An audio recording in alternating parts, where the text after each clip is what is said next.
Church is under siege. This is going to be probably the first installment of a series I intend to make for this channel. Our channel is going to take a little bit of a turn.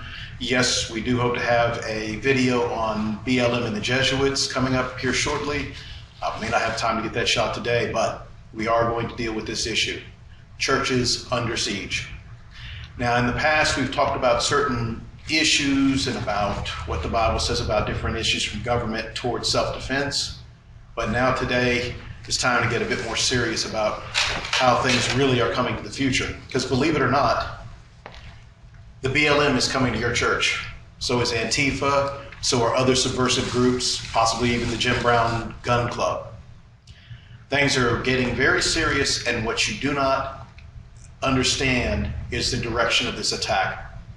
The one main barrier to overcoming America has and will be, for the present time, the Christian church. It is the cornerstone of the foundation of the country at its best, the formation of the roots of this country, which are Christian and based on the Judeo-Christian ethic from the Torah to the New Testament. But we do stand in the way. We are, as Christians, for law and order and justice. We are for equal treatment under the law, equal protection under the law. We are for rule of law, not rule of tyrants. It was the church, as I mentioned in the last video, that led the way in the organization of the new colonies, in the formation of the colonial government, in the Revolutionary War to win independence from King George in England in order for Americans to have freedom, and mostly freedom of religion. Because despite what Antifa says, despite what BLM says, it was Christianity that gave you the freedom to protest and spit in our faces that no other government would. You would not show yourself the way you are as Antifa under monarchical England, in jolly old England or merry old England under King George. The yeomanry or the King's Guard would have put you down in a day. There just was not allowed. Only in America could subversives be able to speak openly about disagreeing with the government status quo or the system that we're under. And yes, I do have my sidearm where you can see it. I'm not concealing it because this video is about what's coming to you. Like I said, Antifa and BLM are coming to your church. If you don't want to believe me, watch the video footage for yourself.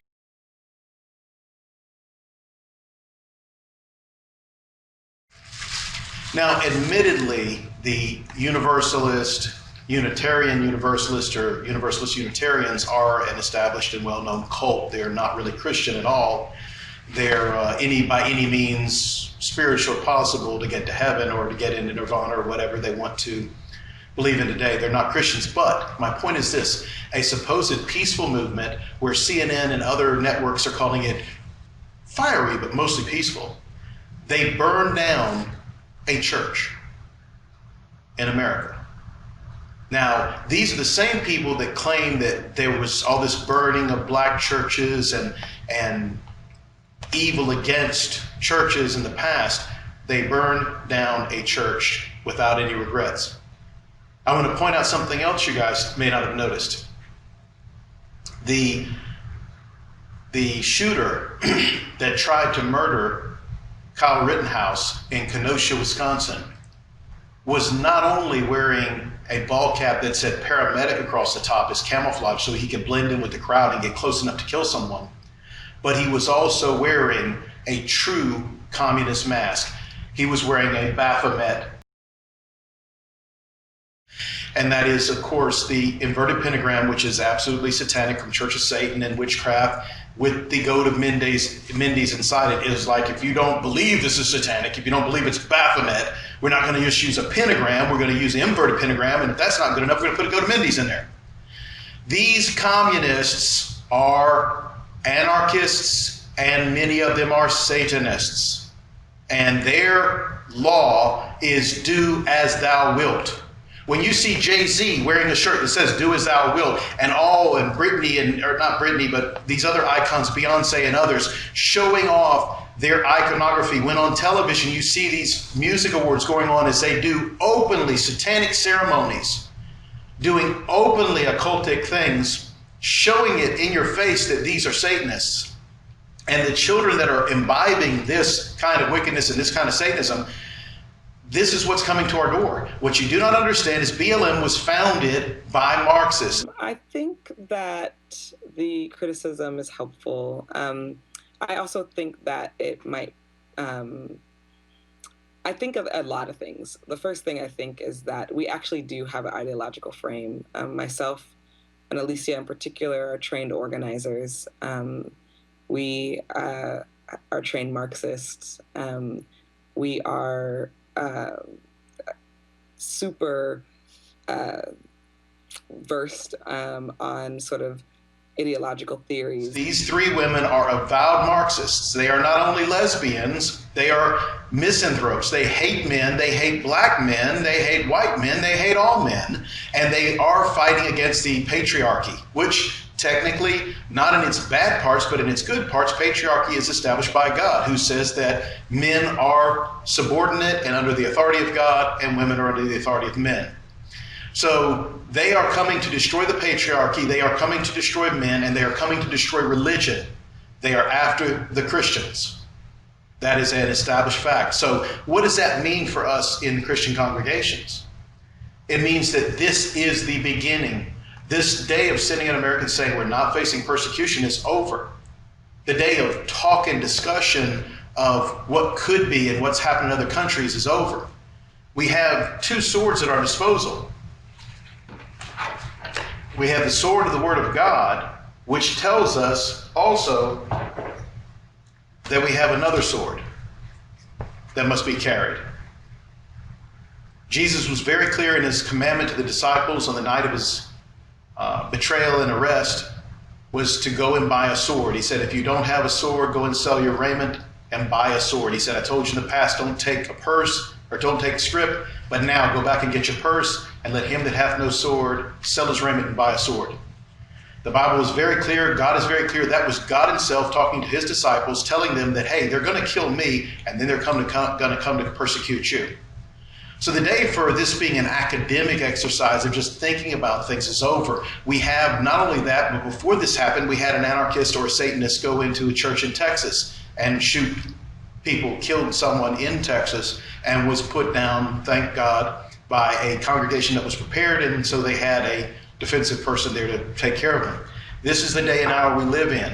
If you do not have a security plan for your congregation, you need to establish it and establish it now. If your pastor has a problem with this, get a new pastor. You cannot prepare for these situations after the fact. It's too late. Preparing for school shootings after a school shooting is closing the barn door after the steam. But that's what this country does. And the Antichrist movement in this country has always said that the answer to a shooting is to eliminate guns. That has never stopped a shooting. It never will. Other places restrict guns. That never stops the revolutionaries from getting guns and killing guns. One of the biggest exports of Russia and America during the Cold War was guns and weapons. We weren't shipping nukes out. We were shipping long guns and pistols. And so were the Russians. So to sit there and think that as Christians we have to be pacifists is not true. I want to reference the fact that in the Czech Republic many hundreds of years ago, not that many, but hundreds of years ago, the Cathars, the Catholics called them heretics, they called them the Cathars, when the Roman Catholic Church sided with some princes and got some princes to raise an army to go in to the students and pupils and followers of John Huss that were reformers, that were standing against the false teachings of the Roman Catholic Church. They assembled an army to kill them, and those people in the Czech Republic raised their own Christian army. And the armies broke upon them like waves on a shoreline, and they repulsed all the attacks. They were called the Hussite army. And they had massive defeats, and they were able to protect their families, they were able to protect their churches, and they were able to protect the truth that they were spreading, and the Hussites went far and away. The Merovingians from them, or Moravians from them, actually came to America as evangelists in the early days of American history. And that's not something you don't hear about in history. But those were armed men that protected their homes and families in accordance with what the Bible said. That is what we have to do as Christians. It is your duty to preserve life, even if it means taking another's life. And that's not what the point of this video is. We'll talk about that in other videos. The point that I want to reach today is to remind you to prepare yourselves and arm yourselves for what's coming. That means having a plan. Maybe you don't discuss it with the full congregation. Maybe you don't announce it. I'm not saying to have drills on a Sunday morning where everybody ducks and covers. while your defenders practice subduing intruders into the church or active shooters. But I am telling you to prepare for that. You need to have your own security, not necessarily hiring. You don't need to hire professional outsiders to come in. You need to have your own people. And you should have trained people. If your congregation is reaching out to your community, you should have members that are former veterans, that are police officers, that have police training, military training. Those people can help train the other people and have good sense and policies. Sadly, in Europe, this is an old school thing. When I went and helped with some of the churches in Scotland, and we were speaking there and recording videos, some of these you've actually seen on this channel. We had to have doormen. The crime was bad in some of the cities, and they had locked their doors. You would come in and you had to be buzzed in or checked in, and there were gatekeepers that kept people out of the church so that robbers couldn't come in and rob people. And that is a standard practice. I highly recommend that you consider locking your main or opening door. You don't want to lock your exit doors or prevent people from getting out. You want to make sure that your exit doors can be evacuated and that you have a line of egress for everybody so that if something happens, you want them, if they move, you want them moving away from whatever's happening. But you want to contain it. I recommend you have your doors have doormen now, inside and out. Don't allow people to gain access into your foyer or antechamber or whatever you call your vestibule on the way in. You want to control things outside the church building as much as possible.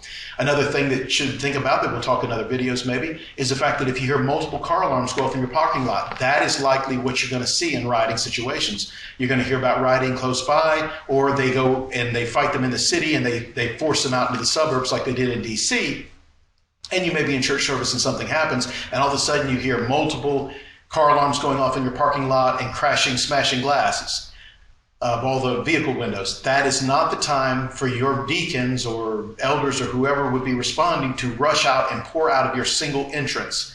That is a sniper's paradise. That is his dream, is that you will pile out of one exit where all he has to do is keep putting around that he's already lined up a rifle or a pistol and he's got it steady and he can just pick off people coming out the door one by one. That is a dream of a murderer. You want to have other protocols in place. You want to respond properly. The other thing is you have to have what we call crowd control, real crowd control. You can't control a riotous crowd, but a crowd in a congregation of church has to understand that if a shooting happens, shut up, get down, and stay out of the way and let people deal with the matter. The other thing is considering a lot of people overlook that the catbird seat in a church is right up here. The pastor should be able and be proficient with a firearm, and it wouldn't hurt for him to have a rifle versus a pistol. Because if anyone gets past your guard at the door, if anyone breaks in and you have a straight through and through entrance point and aisle down the center of the church, the pastor is going to be most likely the first person to see the person bursting in, and he will have the cleanest line of firing being raised above everyone and having a straight shot down an empty aisle to take out the target. And it seems harsh, and no one that I know of talks about taking life flippantly. It's not something as Christians that we look on pleasurably. Even when it's someone that's murdering children, we look on it as duty if we have to subdue that person with force of arms, but it's not a pleasure at all. But that is the point, is that ministers should not be squeamish. Let me say that again. Ministers, pastors should not be squeamish about taking human life when it is necessary and biblical. If your pastor is that squeamish and incapable of teaching what I'm teaching, I'd question his capability to teach you on other spiritual issues. Men of God and women that teach the Bible to their children in Sunday school classes should be men and women of conviction. They should speak with authority and confidence, and they should have backbone. A mother and father will risk their lives or lay down their lives to defend their children. And a Christian pastor is, the Bible does predict it. Jesus did say he was a good shepherd that lays down his life for the flock. Some pastors won't. But in general, we should be considered that we might have to die, that others may live. For me, it's a choice I made a long time ago, and that I've had many years in service in different disciplines and different backgrounds in emergency services, and I've had to do that. Not everyone can do it, and I'm not going to fault a pastor that is not physically able to do it. If it's an elderly pastor, but I'm here to tell you, one group of brethren that I support down in Florida, I won't name their church, and we'd love to be down there and visit with them every time we're in South Florida. The pastor's father is a retired minister. He's there backing him up, and both are well armed. And so even though he's not physically capable of body slamming someone, he's certainly capable of putting down an intruder. And even though they have a home church, when I arrived, they were checking out my vehicle and just checking on to see who I was, because I was new and I was a visitor. That's how you have to be. I don't want you so suspicious that you're scared to have people come into your congregation. But as they learned in Texas, when someone comes in on a 90-degree day with a trench coat on, that's suspect. When I was doing security work, if we saw someone come around us while we were handling money bags or protecting a high risk target, when you see something out of the ordinary like that, something that would provide concealment for long guns or multiple weapons or bombs, that was not profiling, that was good judgment, and that's what we got paid to do, is identify risks and react to them. Not wait till the guy walks in with a trench coat, opens it up, and he's got a bomb on him, or he's got 3 shotguns, and he starts handing them out to 3 other guys that came with him to start robbing or killing. But sadly, the Church in America has been so pampered for so long, we've not had these problems for so long that we're not discussing them, but we have to now. We are dead in the crosshairs, pardon the pun, of Antifa, BLM, the John Brown Gun Club, and any other subversive group in America. We are the last line, the immovable object between them and communism, because we know that communism has killed more than 200 million people in the last 100 years, and that Christians are the #1 people they kill. They love to kill Christians, and they don't mind killing Jews either. So we are the impediment, and we have to prepare for it. If your pastor's not discussing this, you need to find out why. If people are too squeamish, you need to get them unsqueamish. Because when this threat comes and manifests itself and raises its ugly head in your congregation, it will be too late then to formulate a plan. You need a plan ahead of time. And again, you don't have to involve all your church members. You don't have to involve the entire congregation. You do not have to have Sunday morning drills for this stuff. You just have to have those that are there to protect the sheepdogs to do what they need to do, and the rest of folks to listen to instruction. If the pastor starts yelling from the pulpit, everybody get down. Don't sit there looking around. Get down, react to it, get out of the way, so that whatever the threat is, those people that are there and armed and prepared to deal with it can deal with it. We've had times in the past where drunks come into church and you have to have the deacons usher them out. There's even one account where a guy did come in with a gun, pointed at the pastor, pulled the trigger 5 or 6 times, and the gun wouldn't fire. And that man actually got saved, because when he realized there was a miracle happening and that he couldn't shoot the preacher, he actually listened to the gospel and was saved. But that is not what we're dealing with here. We are dealing with hardened sinners, many of whom will be Satanists. Some of those, if you listen to Russ Dizdar, for all we know, they may be part of the Black Awakening. We don't know. We have to prepare for this. And the time of persecution being simply peer pressure, or people talking bad about us, or censoring us from YouTube, censoring us on Facebook or social media, is over. This is now a hot war. This is now a dirty war. This has gone hot, with the self-defense shootings in Kenosha being answered in kind with a murder in Seattle, Washington. This is no longer a Cold War. And that's not counting the other murders that had occurred, like Mr. Dorn and the others that were murdered when they were doing their duty in defending businesses, defending property, defending people's lives. That's why I don't call BLM by anything else other than BLM, or burn, loot, and murder. That's what they are representing. Anybody that's uneducated enough to think that they care about Black lives is totally out of touch with reality and has not done any research. If your pastor still thinks it's about Black lives, you need a new pastor, because he's not staying in touch. Ministers are supposed to have their hands on the pulse of the community and be hearing the worldviews that are being pushed, the arguments that are being pushed, and having a biblical answer. So you pastors out there, it's time to get off, quit resting on your laurels, get off your behinds, and get ahead of this. Prepare your congregations, deal with this. For you elders, for you deacons, for you trustees that know about it, that have firearms training, that have background in this, find out, poll the members. You know some of your members that are armed, find out who's armed, find out who's not. Deal with it appropriately. I won't get in the pulpit unless I'm armed. I will not preach or speak or teach in a church where firearms are not welcome, where self-defense is not taught as biblical. I just won't waste my breath on them. I'm not going to go where I can't do my duty and defend others, because my job as a man under God is not a patriarchy where I lord over women, but is where I'm willing to die to protect women and children and other men. That is what Christianity brings, is the willingness to give up and lay down one's life knowing that we have an eternal life that God has given us, and that this is only temporary anyway, and that in order to protect God's children or even strangers or sinners or people we hate, the way they live and don't have anything to do with them, we love them enough that we'll lay down our lives for them. It was not atheists, it was not communists that were willing to die to help out and fight Hitler. It was not atheists and communists that were willing to go over there and do everything else. Don't get me wrong, yes, communists from Russia fought Hitler. They fought it defensively. America was not at threat of being invaded by Germany. Yet our country felt necessary to go get involved and fight him, or his Nazi regime. Therefore, for those in Antifa that will claim we're Nazis, they are liars. They know they're liars. The other thing I want to tell you about in dealing with this, and I'll talk about in another video, do not apply the Judeo-Christian ethic to BLM or Antifa. Do not apply our set of rules. They are playing football. We are playing checkers. You better learn how to play football. And I'm not saying to sin like them. I'm saying don't apply our rational, logical, Christian, moral judgment on them. They are not operating from a moral, Christian, ethical position. They are operating from an anarchist, hateful, evil, and deceptive position.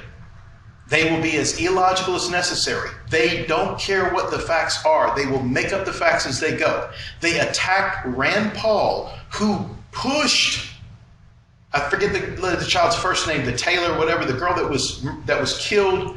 He pushed a bill in her name to try to prevent that from happening in future, to help out with those situations, to stop that from happening in future. And they attacked him, of all people, saying, say her name. These people are not right.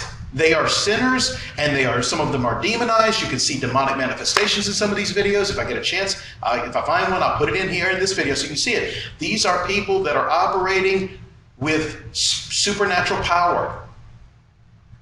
That's going to surprise some of you. But remember, Paul said the weapons of this warfare are not carnal, but are spiritual.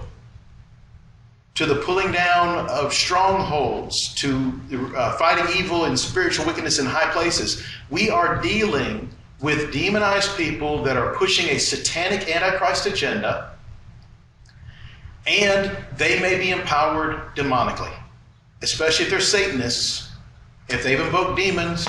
And just in case you don't know it, BLM was started by 3 witches.